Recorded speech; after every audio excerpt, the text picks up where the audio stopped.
নমস্কার বন্ধুরা, নমস্কার বন্ধু। রেণুকা রান্নাঘরে আপনাদের স্বাগত জানাই। আজকে দুটো রেসিপি আপনাদের দেখাবো। একটি হচ্ছে এই যে সোয়াবিন, অন্য স্টাইলের একটু কষা, অন্য ধরনের আপনাদের দেখাবো। আর এই যে আম দেখছেন, আমের প্লাস্টিকের চাটনি। এই দুটো রান্না আপনাদের দেখাবো। প্রথম থেকে শেষ পর্যন্ত ভিডিওটা দেখতে থাকুন, আপনারা সঙ্গে থাকুন। এখন আমি আমটা কেটে নিচ্ছি।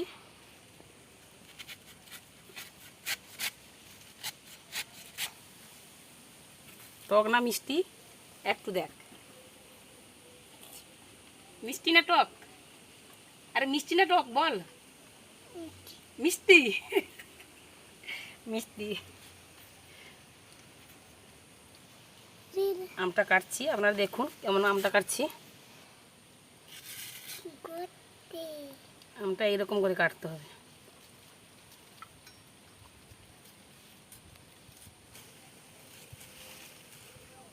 আমটা কাটা হয়ে গেছে, এবার উনানটা ধরিয়ে নেব। উনানটা আমি ধরিয়ে নিচ্ছি।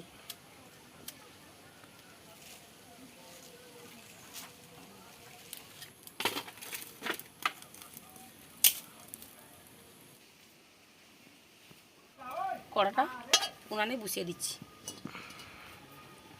দিচ্ছি জল,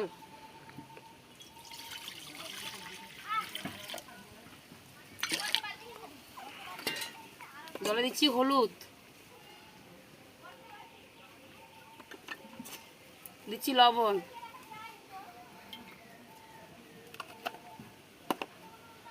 একটু জলটা গরম হলে সোয়াবিনটা দেব। দিচ্ছি সোয়াবিন বড়ি,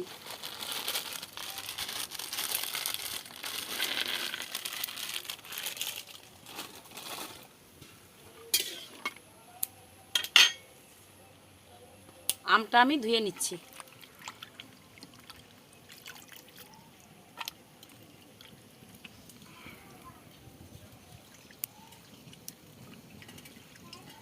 ভালো করে ধোয়া হয়ে গেছে, রেখে দিচ্ছি।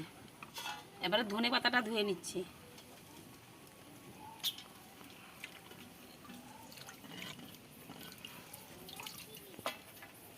এবারে রেখে দিচ্ছি। সোয়াবিন তরকারিতে কী মশলা পড়বে আপনাদের দেখাচ্ছি। আদা বাটা, কাঁচা লঙ্কা বাটা, পেঁয়াজ বাটা, জিরা বাটা, গোলমরিচের গুঁড়ো, পানমৌরি গুঁড়ো, কালো জিরে, থেতো করা এলাচ, দারুচিনি লবঙ্গ, লঙ্কা গুঁড়ো, হলুদ গুঁড়ো, ধনে পাতা কুচি, শুকনো লঙ্কা, কাঁচা লঙ্কা কুচি, টক দই, এগুলো সোয়াবিন তরকারিতে পড়বে সব মশলা।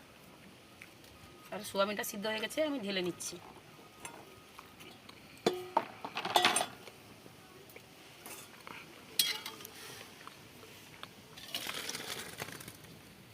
সোয়াবিন তরকারির মশলা দিচ্ছি, দেখুন আপনারা বন্ধুরা। গোলমরিচের গুঁড়ো, পানমৌরি গুঁড়ো, হলুদ গুঁড়ো, লঙ্কা গুঁড়ো, অল্প অল্প করে দেবো সব, পেঁয়াজ বাটা, জিরা বাটা, কাঁচা লঙ্কা বাটা, দিচ্ছি টক দই,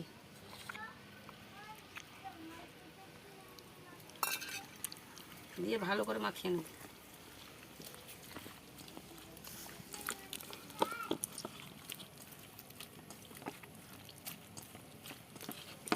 ভালো করে ব্যাটারটা করে নেব। কড়াইতে মশলাটা করি, তারপরে এটা দেব। 5 মিনিট এখন থাক। কড়াইতে দিচ্ছি সরষের তেল,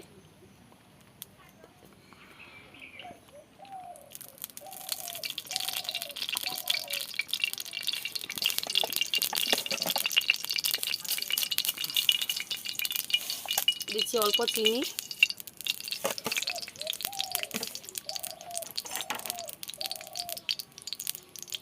তারপরে দেবো কালো জিরে,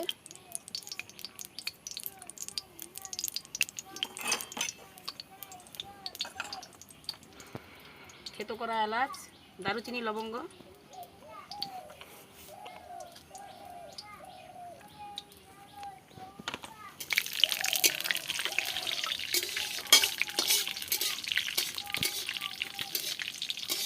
গুড্ডু,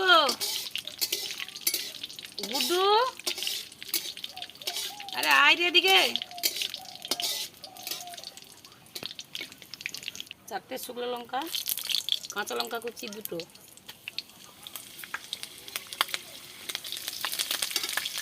দিচ্ছি আদা,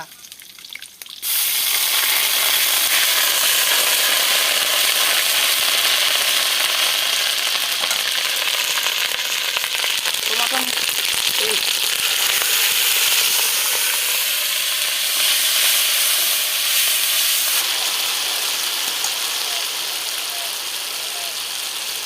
দিচ্ছি একটু জল।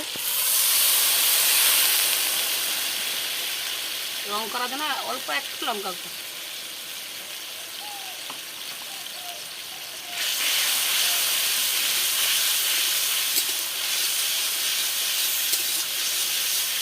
টক টক ঝাল ঝাল মিষ্টি মিষ্টি হবে। অল্প একটু হলুদ।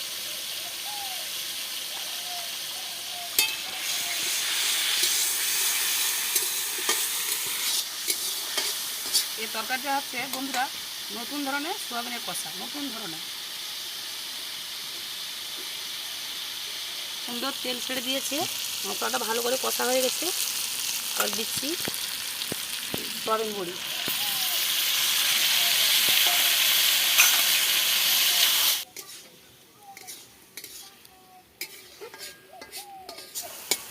একটু ঢাকনা দিয়ে দেব।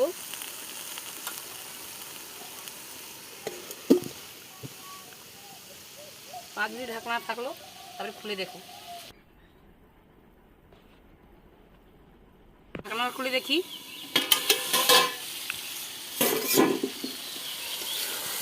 সুন্দর কষা হয়ে গেছে। দেবো এরপরে একটু চিনি,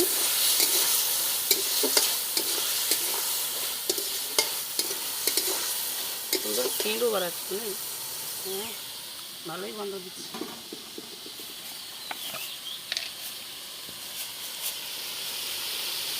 এরপরে একটু চিনি দিচ্ছি,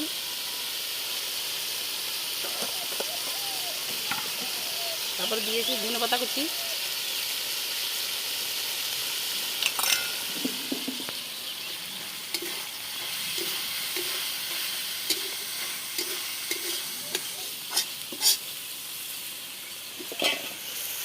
তারপরে একটু জল দিচ্ছি।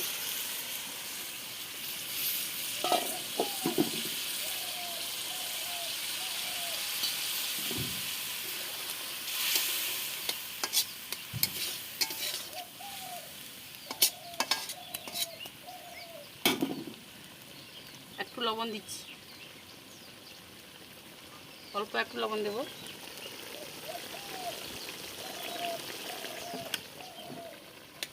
হয়ে গেল সুন্দরভাবে সোয়াবিনের কষা, নতুন ধরনের। আপনারা এইভাবে বাড়িতে বানিয়ে খাবেন, খেয়ে জানাবেন কেমন রান্না। বন্ধুরা হয়ে গেছে সোয়াবিনের কষা, দেখুন কেমন হচ্ছে। সুন্দরভাবে কষা হয়ে গেছে। এবার আমি ঢেলে নেব।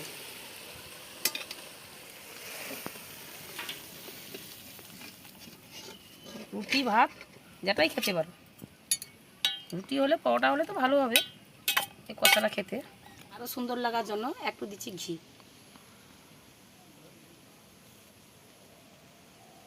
আমের প্লাস্টিকের চাটনির জন্য আমি আমের প্লাকে সিদ্ধ হওয়ার জন্য জল দিচ্ছি। 1 বাটি জল, দিচ্ছি হলুদ,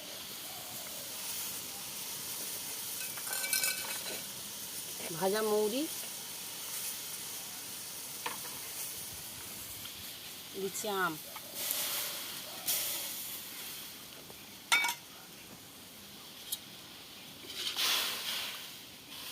তারপর দিচ্ছি লবণ,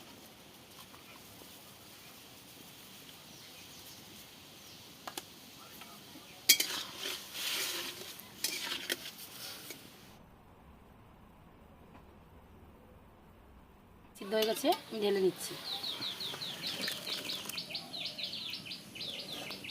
এটা 400 গ্রাম চিনি আছে, আমি দিয়ে দিচ্ছি।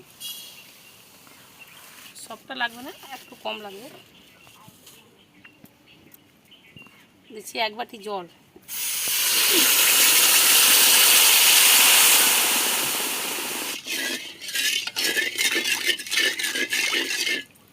এলাচ, কয়েকটা এলাচ দিচ্ছি। মুখটা একটু ফাটিয়ে দিতে হবে এরকম করে। দিচ্ছে একটু হলুদ, লবণ,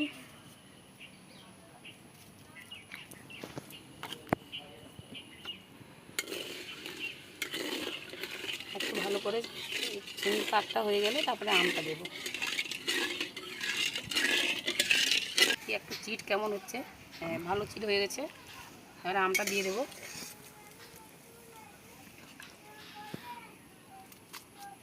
আমটা দিয়ে দিচ্ছি।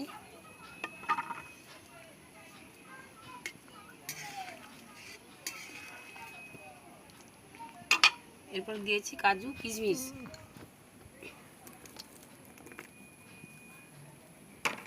তারপর দিচ্ছি একটু লঙ্কা গুঁড়ো।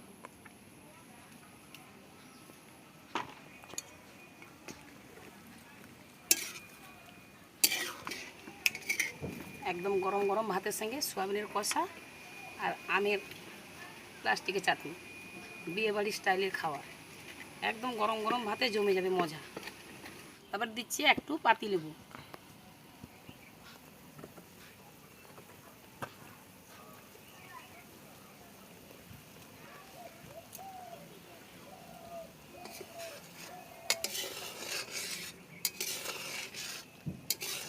হয়ে গেছে চাটনি, আমের প্লাস্টিকের চাটনি হয়ে গেছে।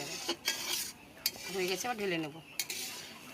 আমের প্লাস্টিকের চাটনি হয়ে গেছে, আমি ঢেলে নিচ্ছি।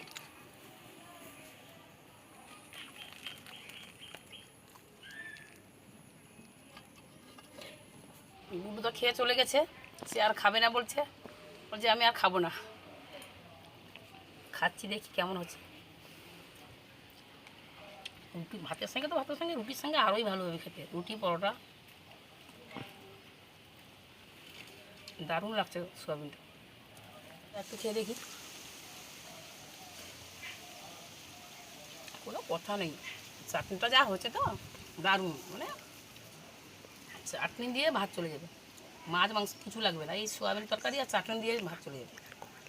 দারুণ হয়েছে। নমস্কার বন্ধুরা, এখনকার রান্নাঘরে দুটো রেসিপি আপনাদের দেখালাম। একটা হচ্ছে সোয়াবিনের নতুন ধরনের কষা আর আমের প্লাস্টিকের চাটনি। কেমন লাগলো দেখতে আপনাদেরকে লাইক শেয়ার সাবস্ক্রাইব করে জানাবেন। ভালো থাকবেন, সুস্থ থাকবেন।